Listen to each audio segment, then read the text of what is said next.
Welcome, everybody, to another edition of the Chase with Jace. I'm your host, as always, of course, Jace Lejeune. And I know it's been a while. It's been a couple weeks since we haven't had the show since a couple weeks ago when we introduced spring practice and a new season of the Chase with Jace as well. But guess what, guys? I'm back. It's been a hectic couple of weeks, but I'm back to give you all an update on some LSU Fighting Tigers football. And it's always great to be here. Being an LSU beat writer for Gridiron Football, I can't really appreciate Andy Bryson, Marcus Randall, and the entire Gridiron Football staff enough for this opportunity. And I just love it every single day. I know Andy keeps on telling me a whole lot as I continue to do these shows and say, hey, you like this job way too much. And I was like, well, I mean, it's football, it's what I love doing. And really, if you call it something that you love to do, you don't really call it work. So every day I come in here, it's really a fun job. So I really appreciate the opportunity that Andy and Marcus has given me. So appreciate them as well. But here to give you all another update on LSU football, and there's been a lot really going on and a lot to really break down since the last time I did the show with y'all. But before I really dive deep into that, I just want to give thanks to a couple of different sponsors as well for allowing us to have shows like this here at Gridiron Football. First of all, I want to thank the Mississippi State Guard, for everything that they do for obviously protecting us and really protecting everybody across the nation, including Mississippi as well. But for more information, if you want to get to know a little bit more about what the Mississippi State Guard does, go to www.msstateguard.org. That again is www.msstateguard.org. Then all of our gear here at Gridiron Football, including our All-American Bowl game jerseys, as you see in the top corner as well of the banner behind me. Right there. Those are all of our bowl game jerseys from this past year. They've been provided by Ultimate Apparel, so cannot appreciate Terrence and Ultimate Apparel enough for everything that they do for us here at Gridiron Football. Now, I'm excited to see what the unis look like this year for this year's bowl game. But if you are a team and is looking for some great gear, some drip, as they like to call it nowadays, or the young guys like to call, make sure to go see Terrence, and he'll hook you up. Go to www.ultimateapparel.com. So that is your website there. So www.ultimateapparel.com. And then finally, talk to Johnson. Mr. Willie Johnson, one of the best trial lawyers out there across the country. So in order to get you hooked up, in case you're in an accident, because it happens every now and then, make sure to visit Mr. Willie and he'll hook you up. Make sure financially as well. But if you go to 225-717-7070 is his phone number, 225-717-7070. The Johnson Law Group, excellence in hope in action. I'll put him up there with one of the top trial lawyers in the country. If you ever get in an accident, he's the guy to call. So make sure you call Mr. Willie and tell him Jay sent you as well. All right, so we're going to go right into really the thick of things here at the Chase with Jace, and we're going to talk about some spring practice. But before we go into some spring practice, I got some highlights from you as well from LSU Pro Day. I was there a couple weeks ago, and I believe there was a lot of teams from the NFL, including New England Patriots head football coach Bill Belichick, won a couple of Super Bowls in New England Patriots. He was there to evaluate a lot of those guys too. So, I mean, these LSU Tigers, they got a chance to really show off their skills in front of one of the greatest coaches that have ever been a part of this game. And really,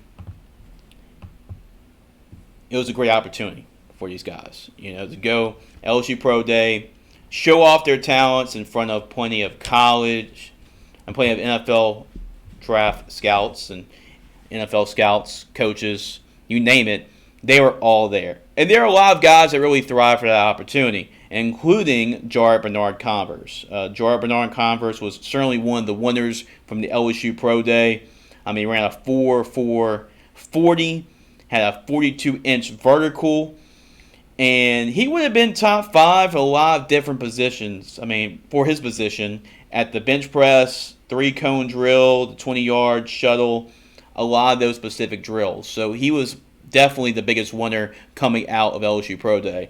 And I think what brought a little fuel to the fire for Jar Bernard Converse was the fact that he was not invited to attend the actual NFL Combine. And you can tell that he really took advantage. It's like, hey, I'm going to make sure they regret not inviting me to the Combine, because he would have been top 5 at his position in each of those specific drills, with the bench press, 3-cone drill, 20-yard shuttle, and of course he would have been tops with the 40-yard dash. The 42-inch vertical was phenomenal too to see, but he really put on a show. I mean, he really did. So Jar Bernard Converse was obviously the biggest winner, but he wasn't really the only DB that came out a winner at this Combine.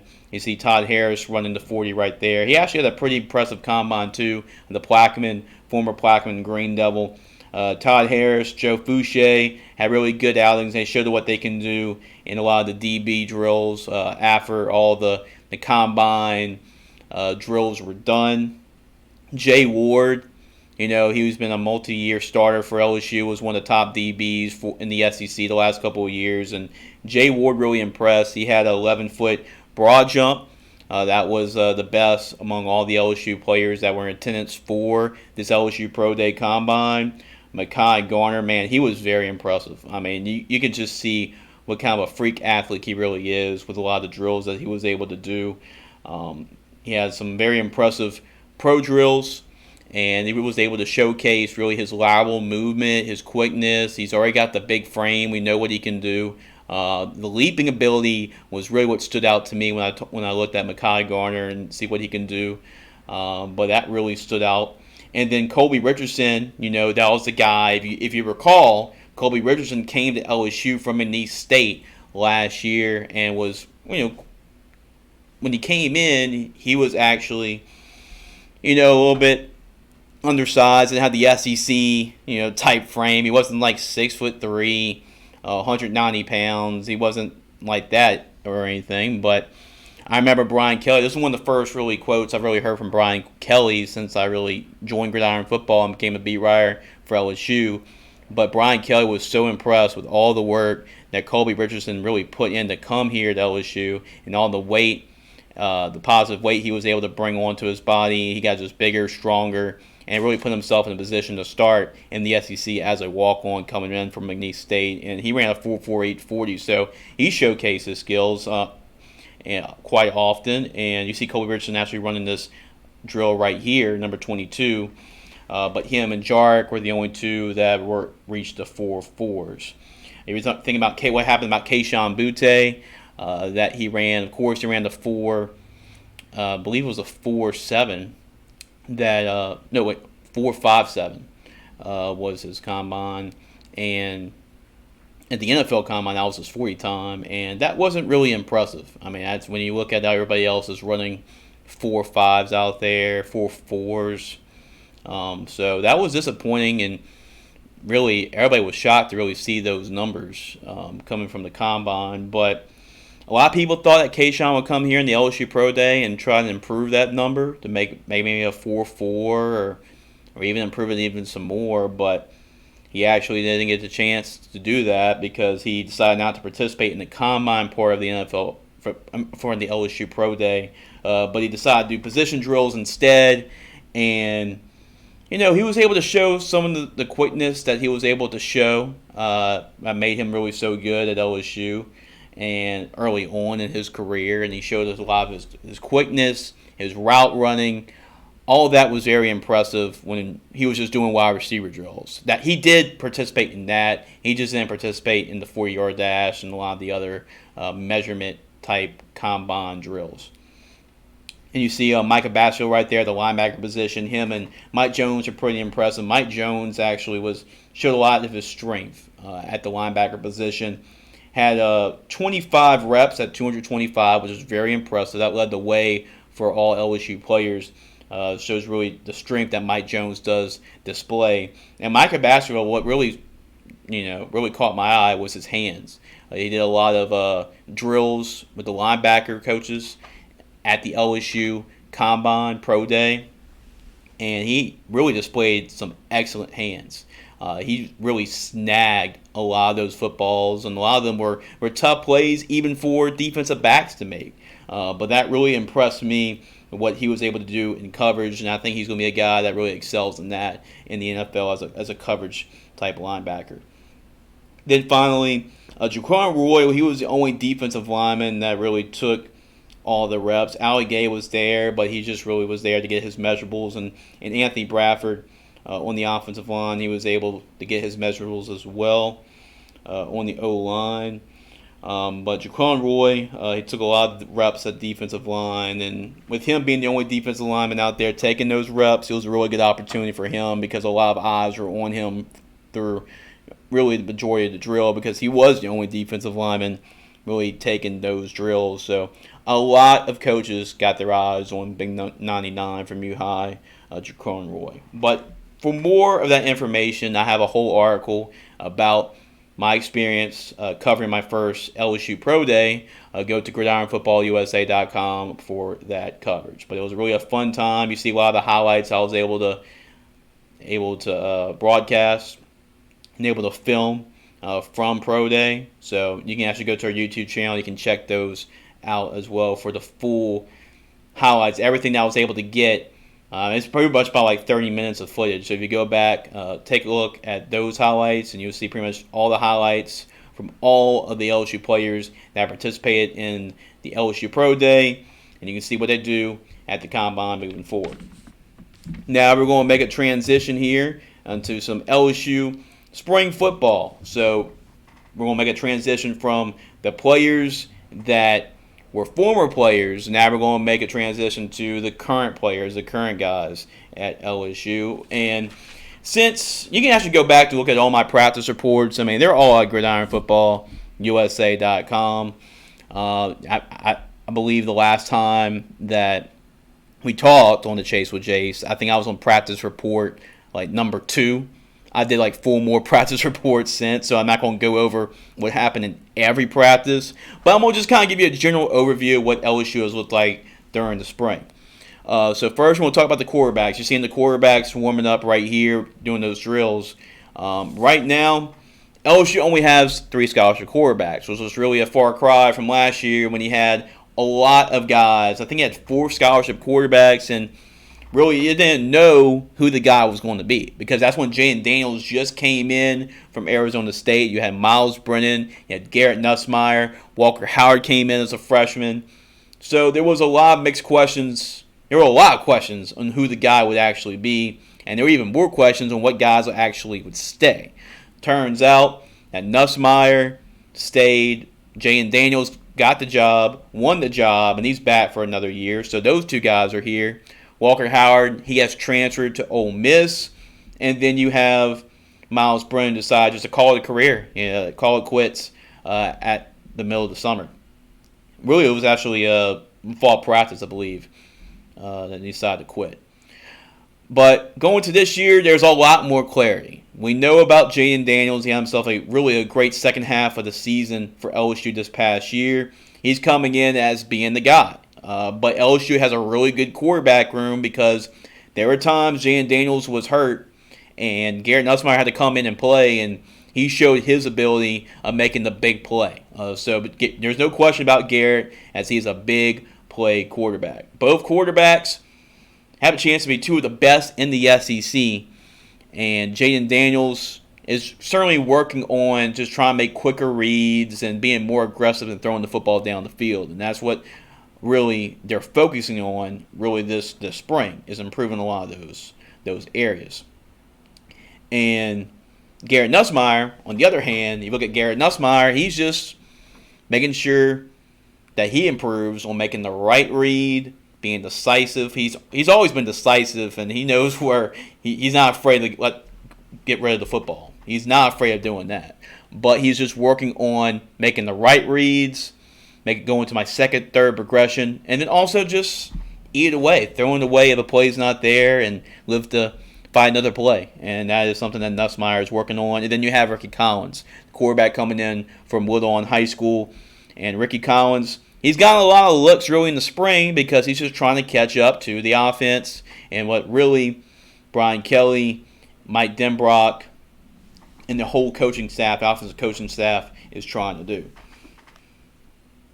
So he's getting a lot of reps. And of course, Garrett Nussmeier is coming off for the shoulder surgery, and then Jaden Daniels. You pretty much know what you got in Jaden Daniels from what you've seen. They're getting reps, but this spring has proved to be a great opportunity for Ricky Collins to really grow and then learn Joe Sloan's system and what Joe Sloan wants and his quarterback. And he's taking advantage of that. So it's going to be very encouraging to see what Ricky can do moving forward. But physically, I mean, he's already there. I mean, he's not in a situation like Miles Brennan came in his freshman year. Miles Brennan was pretty much a stick, and he had to actually gain weight.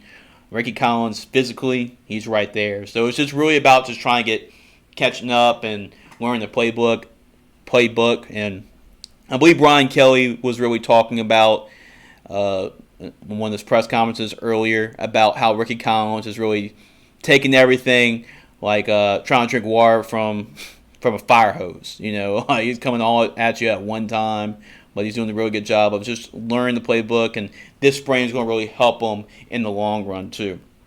Now we're talking about the running backs. It's been pretty sparse. When you look at the running backs, I mean, Trey Holly and Noah Kane, they've been the only two guys really healthy that have been out there consistently this entire spring. So Trey Holly, this is really a perfect opportunity for him because he gets to really learn a whole lot from Frank Wilson, the running back coach, and really what it takes to be an SEC running back. So he's getting a lot of extra looks on him. And Noah Kane, he's looked really strong this spring as well. So both those guys are really taking advantage of the opportunities because of them being the only two scholarship running backs available right now. Josh Williams is recovering from injury. I think he's pretty close to coming back. I'm not sure if he's actually going to come back for the rest of the spring or he's going to come back in the summer. But he's pretty close. I mean, not really worried about Josh Williams. He was your starting running back last year.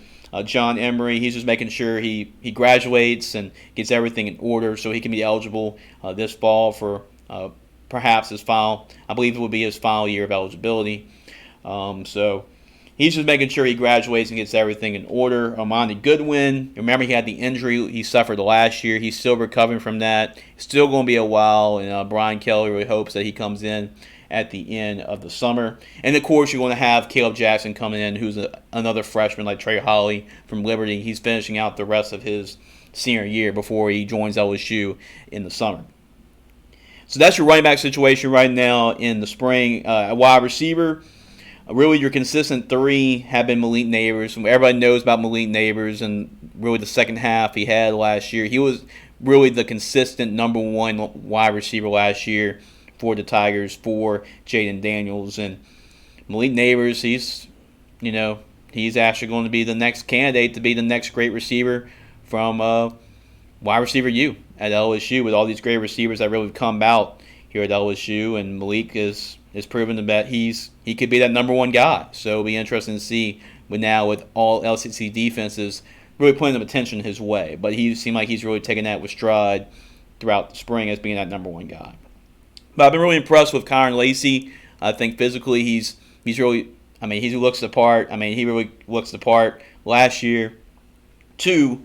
When he comes in and everybody expects him to be really the he could be number 2 or 3 guy because you have Brian Thomas too. Everybody knows the free potential that Brian Thomas does display, and he can be a guy that he can take over a game, especially Malik Neighbors, draw some one-on-one coverage, watch out, or double teams. Watch out for Brian Thomas because he's going to attract a lot of one-on-one coverage, and that can be dangerous because he is a freak athlete. You throw in Aaron Anderson, who's going to come in the summer in the slot. He is one of the best explosive playmakers that you'll probably find in the SEC, and you want to see how valuable he also is when it comes to special teams, when returning kicks and punts too. But there's been a lot of guys getting some extra reps. You see Landon Abia, he's been getting a lot of targets this spring, and he's getting a lot of reps. Chris Hilton, It still looks pretty good coming off the injury last year. I've been very impressed with the two freshmen, Jalen Brown and Kyle Parker. I think they're going to find a role in this offense this year. I really do. And then you throw in, like I said, with Aaron Anderson, and you also throw in Shelton Sampson, the 5-star freshman that's coming in too. Then you're pretty fine at wide receiver. Tight end, Mac Markway, Jackson McGowan, they're getting a lot of looks as freshmen. The tight end room is really young, but very talented. I asked Brian Kelly, actually at one of the press conferences earlier, about what he thinks about the tight ends, and Kelly told me that he absolutely loves them. He really thinks Mac and Jackson, they're going to play a whole lot their freshman years. Everybody knows about Mason Taylor. He's pretty much sitting out the spring, but guys like Mac and Jackson, this is huge for them. It's actually a blessing in disguise because you already know what Mason Taylor brings to the table, and to see opportunities for Mac and Jackson to really learn under Coach Denbrock. And you have really Pimpton coming in, the big 6'6", 230-pound, really big receiver, as I like to call him. He comes in too in the fall.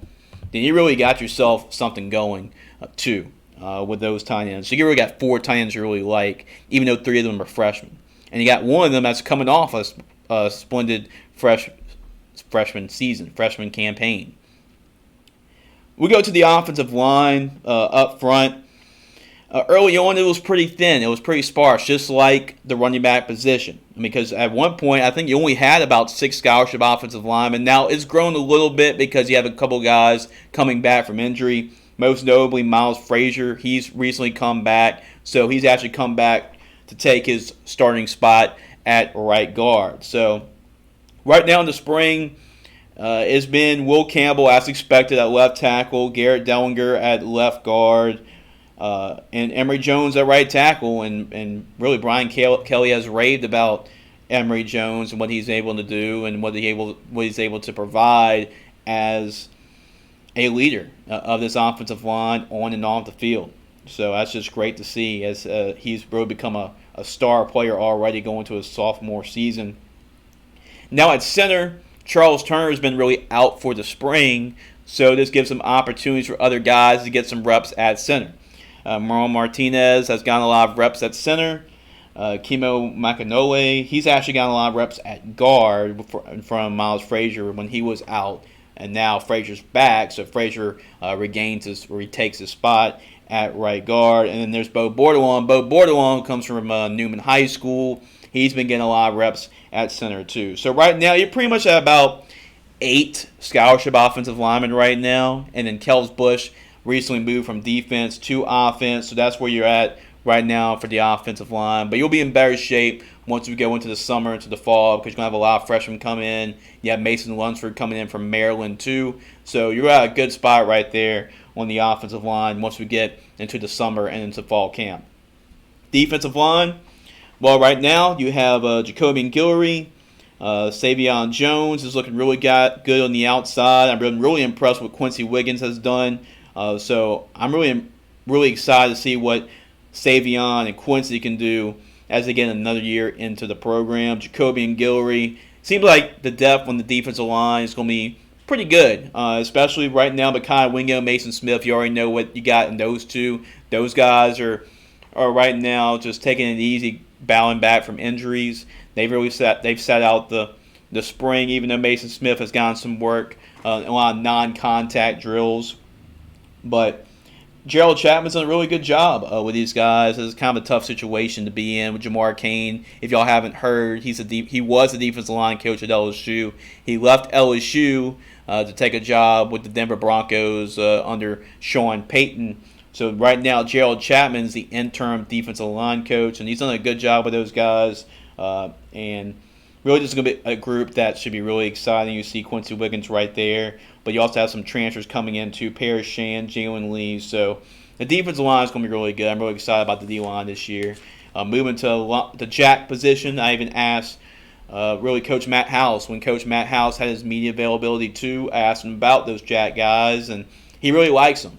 Now, there's going to be a new star somewhere because that role last year, I was B.J. Ojolari who filled that role, and now he's going to the NFL. So you're going to have a new guy at that jack role. Coach Janchek as well to coaching that defense, coaching the Jack linebackers. He's also going to be coaching special teams. So that's going to be some new developments there at that position, and we'll get to that I'm sure later on. But there's 4 guys right there that really Coach House really likes. He likes Ovi Agofo, Braden Swinson, Jackson Howard, Princeton Malbrew. So those 4 guys, you got options there at Jack linebacker. It's going to be see which guy really stands out. And right now, I think the guy's going to be Ovi Agofo, just for now, because he brings in a lot of experience. He's very familiar with Brian Kelly because he actually started his career at Notre Dame before transferring to Texas and now to LSU. Brandon Swinson comes in from Oregon, and Jackson Howard's one of the top recruits, 5-star recruit with LSU from the state of Minnesota. At linebacker, I think your 2 guys, when we go look at that 4-2-5 defense, I mean, they're obviously going to be Harold Perkins, but and Omar Spates, who comes in from Oregon State, was an all Pac-12 guy at Oregon State for the Beavers and Corvallis. Harold Perkins, he's a star. We all know that. We all know what kind of role he had for LSU as a true freshman. Now the question is that role, how much of that role is going to be changed this year?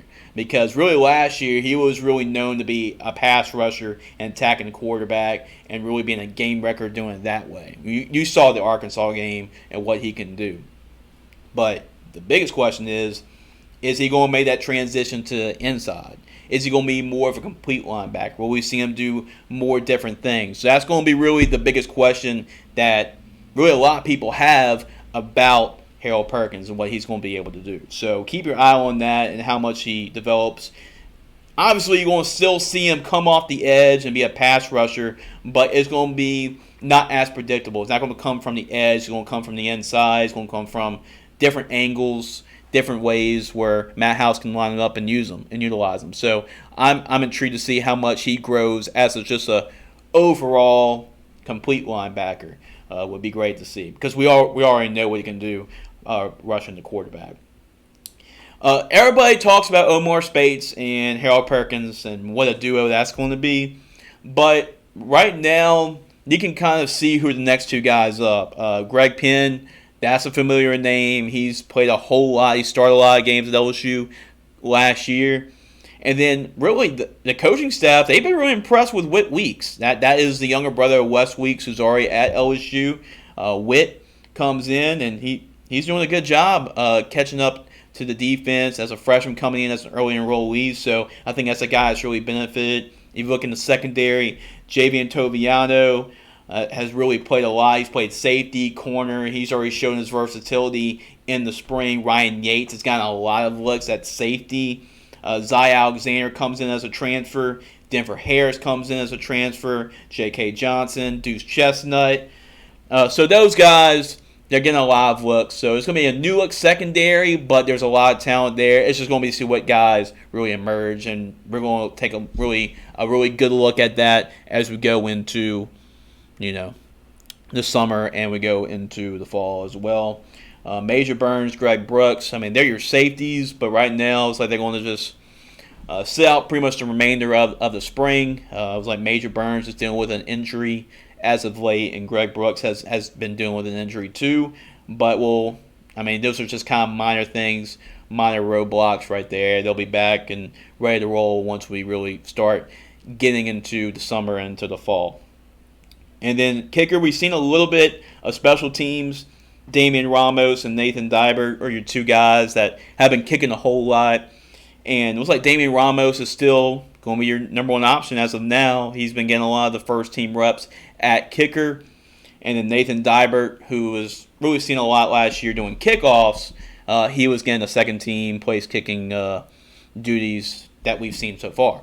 But I'm sure we'll get more and more looks at that, especially when we go into the summer and see how they work everything with Janchek, working with the jack position guys, because he is also the special teams coordinator. So that's going to be really intriguing to see how that develops as we get into the football season. Well, that's kind of like my spring update on how the positions are going. Kind of give you a spring overall picture right now. update. The spring game is actually going to be next Saturday. So Brian Kelly has talked about there is going to be a spring game. They're actually, I believe, contractually obligated to have the spring game. So we're having it. How it's going to look? Beats me. You're going to have to find out pretty much how the spring game is going to look at LSU. It's going to be really, I'm going to be very interested to see how they do that with a lot of the lack of depth at some positions. I'm sure it's going to be more of like scenarios they're going to work out, like fourth down, red zone, specific things. They'll work with the position groups and everything. I'm not sure it's going to be really an actual game or scrimmage. They might just have to be creative in what they're going to do. So we're going to have, of course, we'll have plenty of coverage of that spring game as well. So I'll have a lot of content, a lot of articles, key takeaways from the spring and spring practice and all that as we go into pretty much the last week of spring practice. And then as far as more LSU content is concerned, I'm going to have another practice report for y'all on gridironfootballusa.com, our website, the website that's right above my head. You can go to. There's going to be a lot more content on Saturday as LSU has another practice on Saturday, so another opportunity for me to get some more footage that you saw here on the Chase with Jace, and also some more content that you'll see on our website. So look out for another practice report that will come sometime on Saturday afternoon. So you'll get a chance to read that.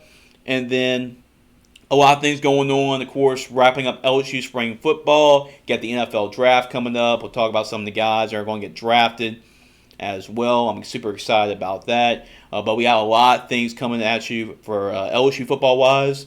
And then when spring's over, we'll talk about some guys that really establish themselves in the spring, guys that can really benefit from a great summer, a great fall.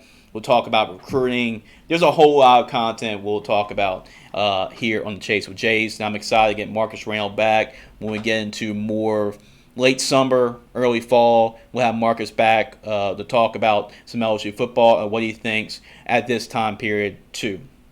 But it's not just LSU football. We have a lot of great stuff for you high school-wise. I'm actually going to go across locally here in Louisiana and doing some bowl game invites. I'm super excited about that for Gridiron Football. All-American game that's coming up at the end of December in Orange Beach, Alabama. We had a great year last year. We're trying to even improve that, make it even a better year and a better game this year. And that's really saying a lot because there was a lot of talent and it was a really an entertaining football game at the end of last year as well. So I'm really excited about that at the end of the year. But we're going to have more bowl game commit announcements, bowl game invite announcements. So keep up with all that at gridironfootballusa.com and make sure to check out all of what our beat writers are doing here at Gridiron Football. They do an excellent job of covering all the top rising guys that are all over the country in the southern United States. So, and we're actually going to go and write about more guys in north United States as well, going to really Big Ten country as well. So we got a lot of content here at Gridiron Football, so make sure not to miss that too. So we got about 9 articles every single day. So you want your football needs, we got it for you. I just posted an article too. We were at Southern University a couple weeks ago for a 7-on-7 tournament. We did over 115 interviews that day with players and coaches, and then go to Gridiron Football USA for the complete 7-on-7 tournament recap. We'll have pictures, all the video interviews, and then we'll actually have a recap on who won that 7-on-7 tournament. Great job by Coach Fuse on putting that great event on too. It was a fun time covering that 2-day event at Southern University. Well, guys, that's going to wrap up the show here. Have to appreciate our sponsors again. Give another big shout out to Mississippi State Guard, Ultimate Apparel, and Mr. Willie Johnson. So, websites for the Mississippi State Guard. For more information, go to msstateguard.org. For Ultimate Apparel, go to www.ultimateapparel.com. And then if you're in an accident and you need somebody to help you, Mr. Willie, he's the guy to talk to. The Johnson Law Group, Excellence and Hope in Action. Give Mr. Willie a call at 225-717-7070. Well, guys, it's been a great show of The Chase with Jace. We'll catch up with you as we talk about the spring game coming up and see what we expect from there next Wednesday. This has been an episode of The Chase with Jace. Make sure to check us on Friday as we have an episode of the Football Huddle 2. This is Jace Lejeune signing off, and we'll catch y'all next time on The Chase with Jace.